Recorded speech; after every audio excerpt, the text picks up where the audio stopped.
دعا میں خصوصاً نماز میں آسمان کی طرف دیکھ کر دعا کرنا یہ ممنوع ہے. نماز میں تو ویسے بھی منع ہے.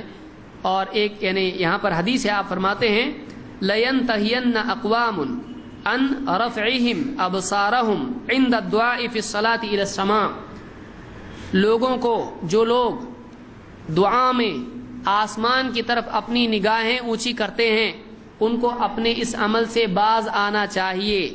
او لَتُخْطَفَنَّ أَبْصَارُهُمْ, یا پھر ایسا ہوگا کہ ان کی نگاہیں اچک لی جائیں گی.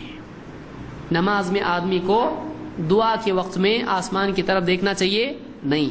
آپ نے دیکھا ہوگا تراویح میں بہت سارے لوگ جب دعا ہوتی ہے وطر میں اوپر کی طرف دیکھتے ہیں. حرم وغیرہ میں آپ دیکھیں تو بہت سارے لوگ اس طرح سے کرتے ہیں, اللہ کی طرف, آپ اوپر آسمان کی طرف دیکھتے ہیں. نہیں دیکھنا چاہیے. دعا کے وقت نماز میں آسمان کی طرف نہیں دیکھنا چاہیے. یہ مسلم کی روایت ہے, یہ غلط ہے.